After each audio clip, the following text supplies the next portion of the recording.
قل إن صلاتي ونسكي ومحياي ومماتي لله رب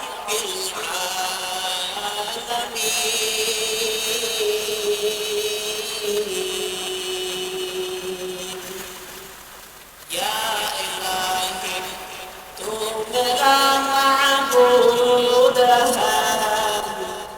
یا الہی تو میرا معشوق ہے یا الہی مجھ سے مجھ کو دور کر تاکہ دیکھو مجھ میں تجھ کو ایک نظر এক সলমান ইমানদার আল্লাহর গোলাম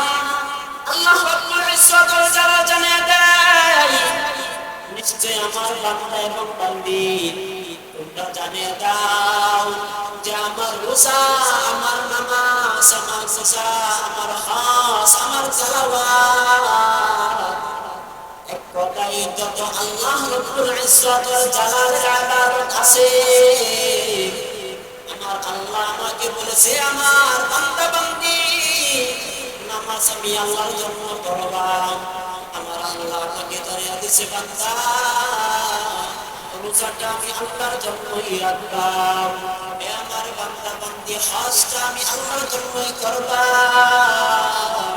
সালাওয়াত আমি আল্লাহর জন্য করবা মানুষকে মহব্বত করবা আমি আল্লাহর জন্য মানুষদের সাথে শত্রুতা পোষণ করবা আমি আল্লাহর জন্য এ আমার বান্দা বান্দি শোনো সব ইবাদত যদি আমি আল্লাহর জন্য হয় বান্দা আমি আল্লাহ তোমাকে বলেছিলাম নামাজটা আমি আল্লাহর জন্যই করা বান্দা আমি আল্লাহর জন্যই তুমি নামাজ পড়েছিলাম আমি বান্দা বান্দীদেরকে বলেছিলাম রোজাটা আমি আল্লাহর জন্যই রাখতে আমার বান্দা বান্দি আমি আল্লাহর জন্যই রোজাটা রেখেছিল আমার বান্দা বান্দীদেরকে বলেছিলাম হজটা আমি আল্লাহর জন্যই করতে আমার বান্দা বান্দি হজটা আমি আল্লাহর জন্যই করেছিল তেলাওয়াতটা বলেছিলাম বান্দা বান্দি আমি আল্লাহর জন্যই করবা আমার বান্দা বান্দি ওই তেলাওয়াতটা আমি আল্লাহকে রাজি এবং খুশি করার জন্য করেছিল এই ফেরেশতারা শোন যেহেতু আমার বান্দা বান্দীদেরকে আমি আল্লাহর হুকুম পালন করার জন্য আদেশ দিয়েছিলাম আর আমার বান্দা বান্দী আমি আল্লাহকে রাজি এবং খুশি করার জন্য ইবাদত করেছে গায়রুল্লাহকে খুশি করার জন্য নামাজ পড়ে নাই গায়রুল্লাহকে খুশি করার জন্য রোজা রাখে নাই গায়রুল্লাহকে খুশি করার জন্য তুমি একটা ইবাদত করে নাই ফেরেশতা শোন আমার এই বান্দা বান্দি দুনিয়াতে থাকা অবস্থায় ঠান্ডার মধ্যে উযু বানাইয়া যাই নামাজটা বিছাইয়া তাহাজ্জুদের সময় পশু পাখি সব ঘুমিয়ে যায় তার ছেলেটা ঘুমিয়ে যায় তার মেয়েটাও ঘুমিয়ে যায় তার স্বামীটাও ঘুমিয়ে যায় সমস্ত পশু পাখি গাছের পাতাগুলো ঘুমিয়ে যায় কিন্তু আমার এই বান্দা বান্দিটা ওই রাত্রেবেলা উঠিয়া আমি আল্লাহকে ভয় করিয়া আমি আল্লাহর প্রেম মহব্বত সিনার মধ্যে নিয়া আমি আল্লাহকে সন্তুষ্ট করার জন্য আমি আল্লাহর জান্নাতুল ফেরদাউস পাওয়ার জন্য আমি আল্লাহর হুকুম পালন করার জন্য আমার এই বান্দা বান্দি শেষে উঠিয়া তাহাজ্জুদের নামাজ পড়েছে আর দুটো হাত আসমানের দিকে উঠাইয়া ডাক দিয়া বলে মাওলা আমি তো আপনার গোলাম আপনি তো আমার মনিব মাওলা গো 30 বছর হয়ে গেছে অনেক গুনাহ করেছি 40 বছর হয়ে গেছে অনেক গুনাহ করেছি 50 বছর হয়ে গেছে মাওলা আপনি বলেছিলেন আপনার ইবাদত করার জন্য সঠিকভাবে ইবাদত করতে পারি নাই আপনি বলেছিলেন আতিউল্লাহ ওয়া আতিউর রাসূল আপনার ইত্তেবা করার জন্য আপনার নবীর ইত্তেবা করার জন্য আল্লাহ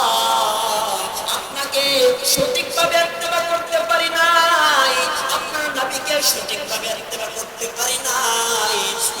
সঠিকভাবে নামাজটাও পড়তে পারি নাই, মাওলা সঠিকভাবে রোজাটাও রাখতে পারি না। আল্লাহ শেষ সাথে আপনার দরবারে আসছি, আপনার দরবারে আসছি মাওলা, আপনি যদি আমাকে ফিরাইয়া দেন মাওলা, আমার তো দ্বিতীয় কোনো রব নাই, আমার তো দ্বিতীয় কোনো খোদা নাই, আমার তো দ্বিতীয় আরেকজন কোনো মাবুদ নাই, যার একজন খোদার কাছে যাইয়া বলবো আমি এই অপরাধ করেছি, আরেকজন আমার রবের কাছে যাইয়া বলবো এই গুনাহটা করেছি। মাওলা আপনি তো আমার মালিক, আপনি তো আমার খালিক, মাওলা গো আপনি যদি আপনার এই বান্দায় আপনার এই বান্দিটাকে ফিরাইয়া দেন মাওলা গো, কারোর কাছে যাওয়ার সুযোগ নাই, কারোর কাছে যাওয়ার তো দরওয়াজা খোলা নাই। মাওলা মেহেরবানি করে আপনার রহমতের দিকে তাকাইয়া আপনার এই বান্দার দিকে তাকাইয়া আপনি মাফ করে দেন। আল্লাহ তাআলা ফেরেশতাদেরকে ডাক দিয়ে বলেন, আমার ফেরেশতা দেখো দেখো আমার এই বান্দা বান্দিটা শেষ রাতে সমস্ত মানুষ ঘুমিয়ে যায়, দেখো আমার কিছু বান্দা বান্দি গানের আড্ডা নাই, গান শুনে, দেখো আমার কিছু বান্দা বান্দি সিনেমা দেখে অশ্লীল কাজের মধ্যে লিপ্ত আছে, আমার কিছু গোলামেরা আল্লাহকে তাহাজ্জুদে উঠে ডাকে না, দেখো আমার কিছু বান্দা বান্দিরা তাহাজ্জুদের সময়টা তালাওয়াত করে না, কিন্তু দেখো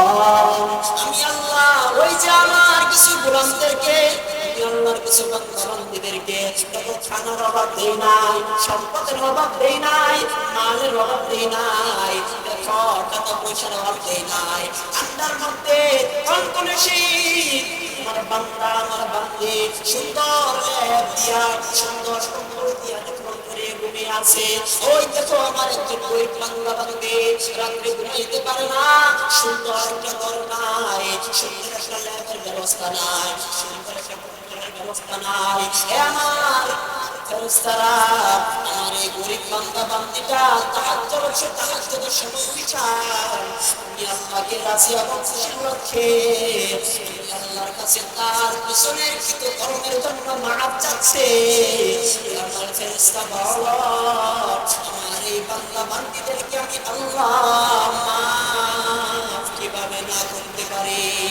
আমার এই বান্দা বান্দিদেরকে তোমরা সাক্ষী থেকে মাফ আমি আল্লাহ করে দিলাম, কারণ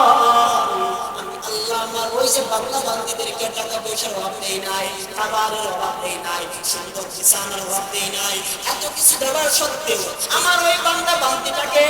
এত কিছু দেওয়ার সত্ত্বেও সারা দিনের মধ্যে আমার ওই বান্দা বান্দিটা একবার আমি আল্লাহ বলে থাকে না, আমি আল্লাহকে একবারও স্মরণ করে না, সারাটা দিন টাকার মধ্যে লিপ্ত, সারাটা দিন সম্পদের সাথে লিপ্ত, সারাটা দিন স্ত্রী নিয়ে ব্যস্ত, সারাটা দিন সন্তান নিয়ে ব্যস্ত, সারাটা দিন নিয়ে ব্যস্ত, সারাটা দিন দুনিয়া নিয়ে ব্যস্ত, কিন্তু ফেরেশতারা শোন আমার এই বান্দা বান্দীদেরকে এত কিছু দেওয়া সত্ত্বেও তোমার বান্দারা ঠান্ডার মধ্যে কোরআন এবং হাদিসের কথা শোনার জন্য কোরআনের কথা বলবে, ইসলামের কথা বলবে, হাদিসের কথা বলবে, তার জীবনটা সুন্দর করবে, আমার এই বাংলা বান্দে তার জীবনটাকে সুন্দর করার জন্য তার খাতা বাদ দিয়া কম্বল বাদ দিয়া লেপ বাদ দিয়ে সুন্দর বিছানা বাদ দিয়া আমি আল্লাহকে আল্লাহ হিসেবে ডাকলাম, আমার হিসাবে আল্লাহকে যেহেতু আল্লাহ হিসেবে নিয়া যেহেতু আমি আল্লাহর কাছে আমার বান্দা বান্দিরা এত কিছু চাচ্ছে, কিভাবে আমি আল্লাহ বান্দা বান্দিকে ফিরাইয়া দেই। এই জন্য বলছেন আল্লাহর কোরআন, আল্লাহ তাআলা বলেন বান্দা শুধু ইবাদত করবা, বান্দা আজকে আমার মালের অভাব নাই, সম্পদের অভাব নাই, টাকা পয়সার অভাব নাই, অট্টালিকার অভাব নাই,